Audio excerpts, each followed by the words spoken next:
Today we are looking at the Super 7 Ultimates Matt Cardona.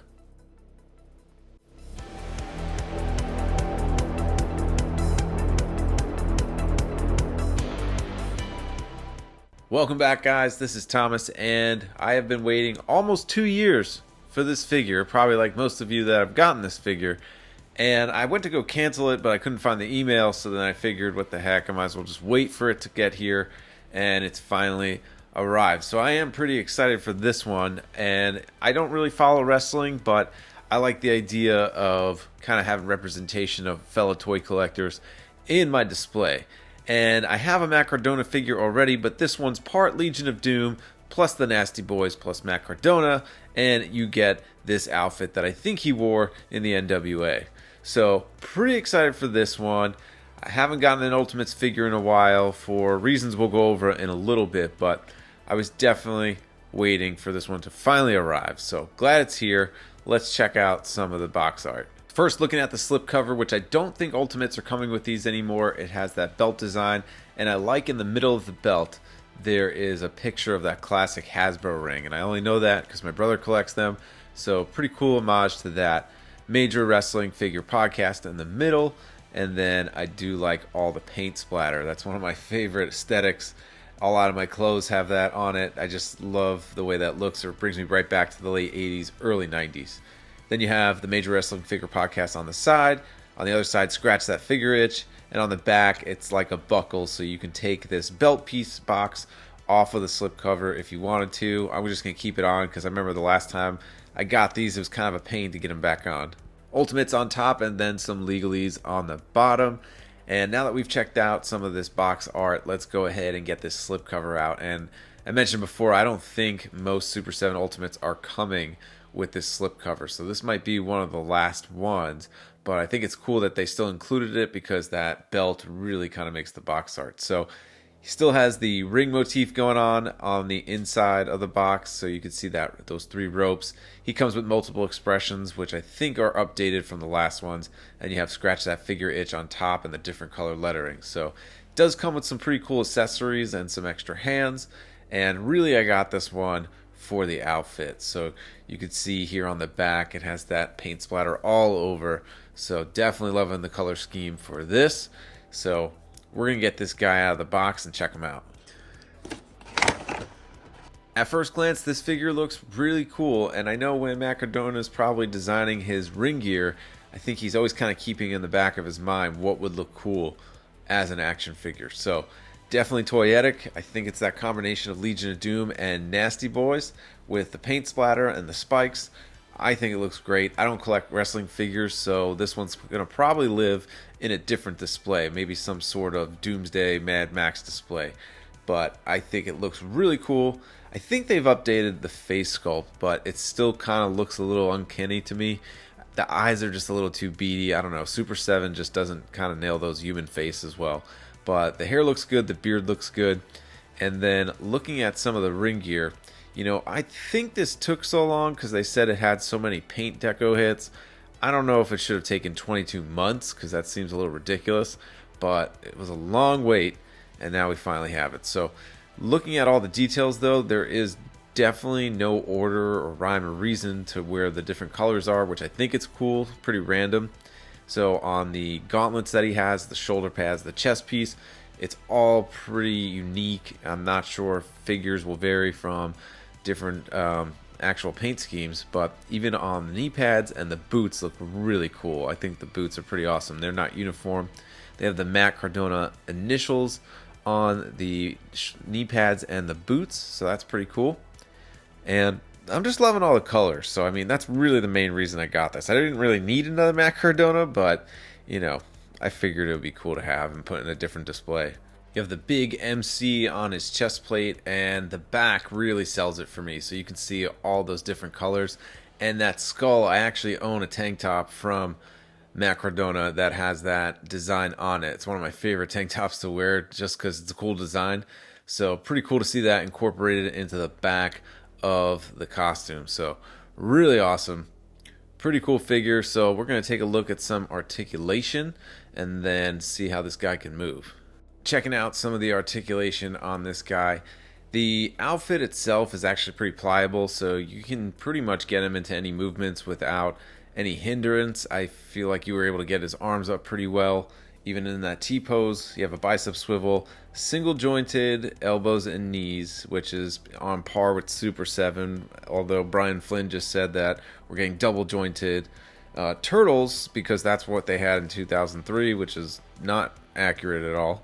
But you will have some limitations with this guy because of the gauntlets on his wrist, and we'll go over that in a little bit. Can't really bend too far back or forward with the chest piece on, but when it's off, you can pretty much move it like any other figure. He can do the splits probably about here. Then he does have single jointed knees, which are also going to be inhibited a little bit by the knee pads. So probably going to top out right about there, because you can see that knee pad on the back is going to block you. You have a hinge at the ankle and then a rocker, and then he can look down. But unfortunately, he's really not going to be able to look up all too far. They only put a single ball joint on his head, so you're not going to get much movement from his head at all. And I did have some problems with this ball joint that I'll show in a little bit. If you want to get this vest off, I would suggest taking off the gauntlets and his hands. You just kind of slip it over the arms just like this. Now, really disappointing thing, again, because we had to wait 2 friggin' years for this figure, is that some of the glue on the shoulder pads was already coming off. So that's a little disappointing. Definitely not something I'm happy to see, especially with the price of this figure, because this was a little more expensive than your average Ultimates. Again, they claim because of the deco hit, so that kind of sucks. So I think this is pretty much the same size as the previous Ultimate that we've gotten, only looks a little tanner, and they put a little more detail into the chest hair. Now, I think he looks a little too small, but when you do turn him side to side, I think this does look pretty accurate to the actual Matt Cardona. So no problems there. On the back, I love the little extra detail on the trunks, always ready. Really cool design. He does come with multiple sets of hands, so you can make that iconic pose. And then he does come with some open hands, and he does come with fisted hands. All of them have the wrist wraps around, and of course, he comes with the middle finger because he's always given the middle finger. The head sculpts do look like an improvement from the original. However, I still think they're a little off. I don't know. I think it's the eyes. But I love the crease in the brow above his forehead. I think that looks great. The hair looks great. And then the beard has that specific point that his beard has. Tongue out expression I think is pretty cool. And then these are probably one of my favorite accessories. And if you have any of the G.I. Joes with sunglasses, you know they don't stay on. These have some great detail, and they actually stay on his head pretty well. So I don't know if my camera's picking it up with my hand behind it, but these have that paint splatter kind of scheme going throughout the whole thing. And I'll put it on his head so you can see, but these stay on pretty snug, which is cool, so you don't have to worry about these falling off. But I think you can get a better look at all of that paint detail that's on it. So these came out great, and I'm probably always going to display him with these sunglasses on because they're probably my favorite part. He does come with his Internet Champion belt, which I don't remember if the previous one did come with this because I don't have him displayed with it. I'll have to check the box, but some pretty nice detail on it, and it does have some peg holes where you can put it in. This I had a fuss with a little bit. I didn't want to break the pegs, so I'll kind of worry about that later, but it does have some nice detail on it, especially with that skull. And, you know, just make sure when you're working these pegs in, you don't break them off. There's 4 of them. So hopefully you're able to get them on without snapping them. So I kind of had to work these in a little bit before getting them on. And just comparing the original Ultimates figure, I definitely like the improvements on the face and the extra added deco to the chest. So I do like the older one. I like to keep him displayed with the Major Wrestling Figure Podcast hat on. And I always keep him in front of this Toys R Us diorama. So I'm not sure where I'm going to put this other mat, but I'm sure I'll find a place. But you can see there's a lot less paint deco on the actual body of the older figures, so definitely put a little more love into this newer figure. Now, something that is super annoying and I'm really not enjoying about this figure is that the head is super wobbly onto the ball joint, and every head I tried, it does this. So I don't know if everybody else is going to have this problem, but definitely kind of hurts a little bit, especially after waiting so long for this figure and paying so much for it. And the hands, this is another frustrating thing. It's not because of the gauntlets, they're just super loose. They did not make the pegs strong enough to have a snug fit, so the slightest pull on the hands, they're just going to come out, which again, is just super frustrating and annoying, especially since we had to wait so damn long for this figure. So one of the major problems that I'm seeing is when you put a new hand in, as soon as you go to bend the arm at the bicep, then it'll loosen up that hand because it pushes the gauntlet up, and that is super annoying. So I guess just be careful. I'm not really going to move this guy all too much, but I really don't like the idea that the hands can just kind of fall out, and I really wish they made the pegs for the hands a little bigger, because this is honestly unacceptable, especially for how long we had to wait for this figure. But maybe if you took the gauntlets off, then you don't have to worry about them pushing it out. But he looks cooler with the gauntlets, so I'm always going to want to display him like this. So final thoughts on the actual figure. Again, I think just the QC issues is nothing new with any of the Super 7 products that I have. And, you know, I think the turtles were fine. I was really only picking up the creatures that I knew NECA wouldn't make, and they do fit well in the display.